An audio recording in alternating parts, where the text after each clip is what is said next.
All right, good morning, everybody. Happy Friday. It is TylerVision. Yeah, you and me together, 2 hours. We're going to do this. Got a pretty good show coming up as well. We've got a couple of guests. Mark Rapp stopped by the other day, and we've got that for you. We're going to bring a little jazz. I don't know if he's going to bring his jazz hands or not, but a little jazz to you this morning.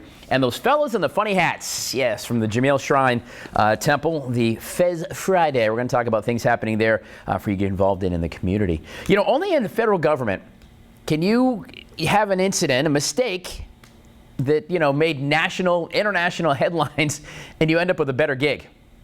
Talk about failing up, right? So Mike Waltz, you might remember the whole Signalgate issue where a few weeks ago, some information, some potentially classified information was accidentally given to a journalist. He was on a chat, and he was not supposed to be there. Well, Mike Waltz, who was a national security advisor, basically fell on the sword for that little debacle. And so he has stepped away from being the national security advisor, but he's now nominated as the UN ambassador for the United States.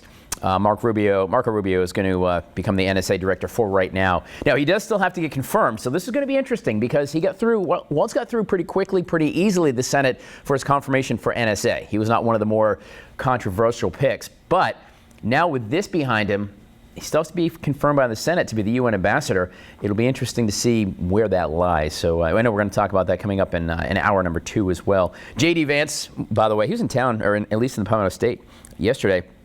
He said that if the president had intended to dismiss Waltz over Signal, he would have done so directly. So that's being addressed there. So there you go. That's the big news of the morning. Again, we'll have that for you a little later on. Snakes. Why did it have to be snakes? A pet store in Northern California is celebrating 7 months of a very rare animal, a two-headed snake. I don't own one-headed snakes. Meet Zeke and Angel, by the way. They're two heads on the same California king snake at the East Bay Vivarium. The 1 in 100,000 occurrences is the same thing as a conjoined twin, essentially. One embryo partially split into two. Workers say the heads can both control the body, but often fight over which way to go. When that happens, Angel typically wins as the dominant head. Oh, goodness gracious. Now, I've always heard the saying, you can't ride two horses with one butt. But can you control one snake with two heads? Maybe not. I don't know. Gosh, the other day, I'm in the golf cart, driving down the street, and this great big black snake comes across. I'm talking like 2 doors up from my house. Almost covered the entire road. Scared the willies out of me. I don't know what the willies were doing in me in the first place, but it scared him out of it, that's for sure. Whew. See, it just gives me the creepers. All right, it is time for trivia question number uno. What does it deal with snakes? Which snake is the longest venomous snake in the world? The king cobra, the rattlesnake, the viper, or the black mamba? I wish I had pictures of these. King cobra, rattlesnake, viper. Viper's a little guy, I feel like. A rattlesnake, they can be big, but they're small. The king cobra, I feel like it's got to be the king cobra, right? Because he's the king. The king of the jungle is the lion, although the lion's not the biggest animal in the jungle, though. He's just the king of the jungle. How is the lion the king of the jungle? He's not the biggest animal out there. Maybe he's the meanest, I guess. But how does he get that title? And who voted him king? Well, I guess you don't vote for kings. I guess they're coronated. Well, who coronated the king? Oh, man. I gotta take some medicine. I don't know. Remember when we were kids? Your dad would be like, hey, turn out that light. You ain't Yankee Stadium. At least my dad used to say that to me. It turns out that turning out the lights may not be the most efficient thing to do. Yeah, so check this out. This is the Department of Energy released a little study saying that not all light bulbs should be turned off a lot. In fact, turning on the old style incandescent lights on and off actually reduces their lifespan, which means you turn it off and turn it off and turn it off. You got to buy a new one. It's going to be more to buy a new one than it is to let it burn. That's what they're saying anyway. So the incandescents are the least effective and least efficient light bulbs. You should turn them off when they're not in use. The halogen lights, like the incandescents, actually the same technology, but they also need not be turned off because they can shorten the lifespan. The CFL, they're very efficient, but they're also affected by that. LEDs, apparently, though, are not affected by turning lights on and off. But here's the thing. Like, I leave mine on outside lights all the time. It's easier. It's like $3 a year per bulb. So if you get like 10 bulbs, you're spending $30 a year for all the lights. So there you go. So take that there, Dad. Tell me to turn off the lights all the time. You know what's funny, though? I do the same thing now. Isn't that terrible? Turn off the light. What are you doing? Until today. Now I know something different. So next time Rich says that to me, you know, Rich walks in the door, turn off the lights in the studio. Why? There's no reason to. Wanda, over you and I are going to talk in a little while. Well, a 98-year-old man in Hawaii may be older than you, but he's possibly in better shape as well. John Hayakawa, I think that's how you say his name, has been training with a professional racquetball player and MM fighter for 2 years. It all started because he was having trouble getting in and out of his car, and now he can lift weights. Now, he says instead of saving money to go to a nursing home later in life, spend it now to improve your health. His advice for youngsters in the 50s and 60s, he says, get off your duff. 98 years old, and the dude is still at the gym lifting weights. That is pretty impressive. If you want any more proof that you should go get some exercise, you know, the youngsters in your 50s and 60s. There it is. That's actually a very cool story. Kind of cool. Yeah, for sure. 98 years old. Gracious. All right, trivia time. We asked you this. Which snake, I hate snakes, is the longest venomous snake in the world? We were right, everybody. See, my logic was dizzying, but we were right. The king cobra. 9 to 13 feet. Whew. But first, we're going to talk about this. So last hour, my clicker, I use it a lot. My clicker tends to die. You know, it's battery, and I click it a lot. I do a lot of clicking. Well, every time we have to have the batteries changed, we have our floor directors who work very hard to help us, you know, behind the scenes. They have to change the batteries. Well, every time Noah puts his a hazmat suit on. He puts a face mask on. He's got rubber gloves, and he says something is wrong with the screwdriver. It smells horrible. You want to smell it? And of course, I say no, because why do you do that? This smells terrible. Take a whiff. Lucky for us, we have a fun segment called "Hey Beaver, come smell this." Come on, let's go. Come on. This is Beaver. Okay, I don't. So this apparently smells really bad. So here you go. Here's the screwdriver, the offending screwdriver. Where'd you stick that? I don't know. Is it what? I mean, is it really nasty? Yeah, we need to throw it away. Just go get a new screwdriver. You can keep that. I don't want to touch it. I'm gonna put this thing over here. I don't even want it there. You know what? I'm just gonna there. I'll expect. We're gonna put it over there. I don't know what I don't know. I don't know what in the world make a screwdriver smell so offensive.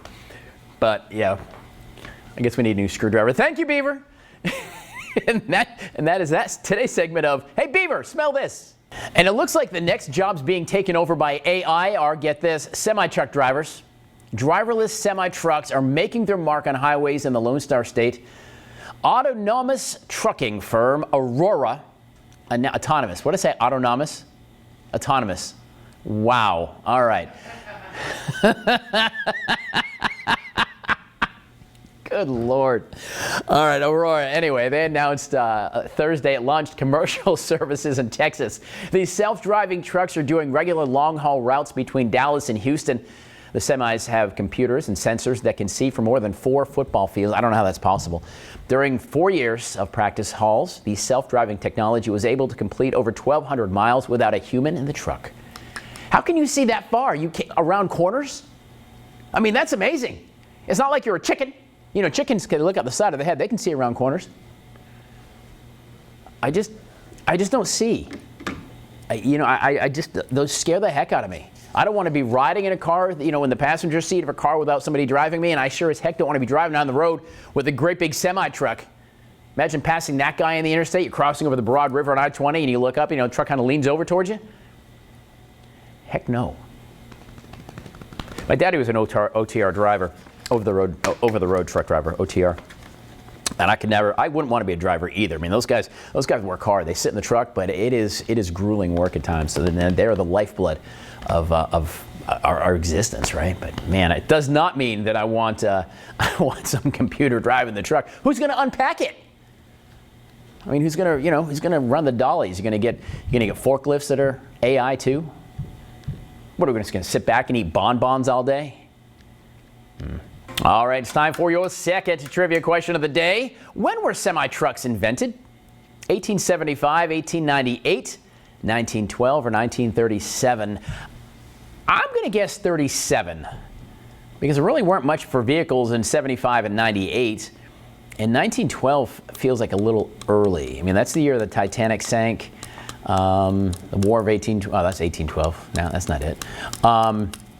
I thought it was a war. Wasn't there a war around 1912? World War I. Well, was that going on in 1914? Yeah, I thought it was 14. We got into it in 17, but I'm going to go with 37. I think 12 just because I mean, what's the definition of a semi truck?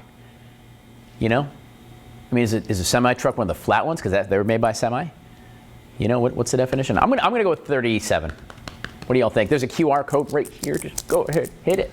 Of course, it's Friday. It's about 6:35, which means it's Friday food news you can use. Yeah, it is. We need to get the big voice guy to give us that. All right, Shake Shack. Oh, there's not one real close. Charlotte, I guess, is the nearest Shake Shack. Shake Shack's got some new summer barbecue items. The Smoky Classic Barbecue Burger, Carolina Burger with fried pickles. That sounds good. Smoky Classic Barbecue Chicken Sandwich. Spicy fries. Spicy cheese fries. There it is. All right. McDonald's has a new McCrispy. Say that 10 times fast. McCrispy strips and a new creamy chili dip. It's beginning on Monday. It's the first permanent menu item to be added since the McCrispy chicken back in 2021. So it's basically the chicken, breaded, fried. It's got creamy chili dip, and it's a creamy texture with a kick of chili spice is what they're calling that. So there you go. The McCrispy strip and creamy chili dip. And it does sound very creamy. It's got probably good for you, I'm sure. Can't go wrong. And Burger King has a new Hershey's Sundae. Soft vanilla ice cream, a drizzle of the classic Hershey's chocolate syrup. It's priced at $1.99. It's not bad. It has 230 calories, 6 grams of fat, 4 grams of saturated fat. What's the difference? 38 grams of carbs. There you go. And 5 grams of protein. See, it's a health food. 5 grams of protein. There you go. There's Friday's food news you can use. All right, guys, a study finds most people believe in karma, particularly good karma for themselves and bad karma for others.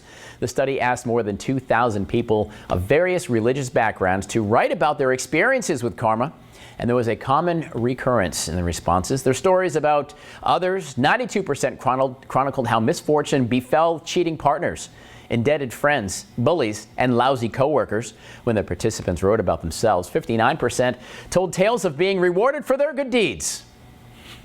So there you go. Everybody else does bad things and it shows. Me? I'm an ace. Sure enough. I don't think I spelled that right. But yeah. So I don't know. What do you think? I mean, karma. I mean, is there a balance? Remember that episode of Seinfeld? Even Steven, like he threw $20 out and he found 20 bucks in his pocket.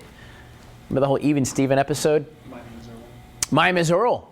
My name is Earl. The whole show was based on karma, doing good things for other people. Yeah, I don't know. I mean, do good things happen to good people and bad things happen? I don't know. There's a lot of people in jail that need to be there that, of course they did that to themselves, though. Hopefully, yeah. Let me think. Karma. I guess I feel like you should just do good and let things happen, and if that's what it's going to be, it's going to be. Karma.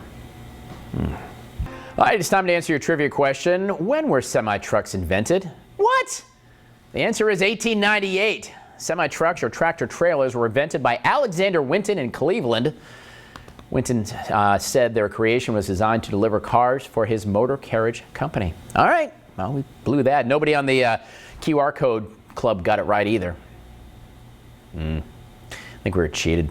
Some new trends, by the way, wedding trends. If you're thinking about tying the old knot here this year, chocolate brown is the thing.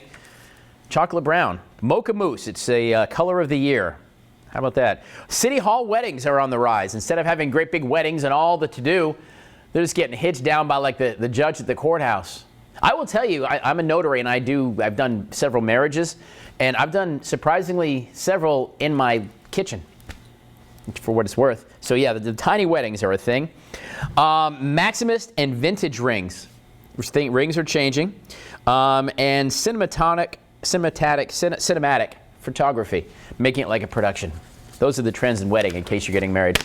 Hey, I want to thank John and Mike from the Shrine for coming in and sharing the information about all the cool events happening at the Jameel Temple. And don't forget, the Jazz Festival is this weekend as well. Mark Rep played some music for us earlier.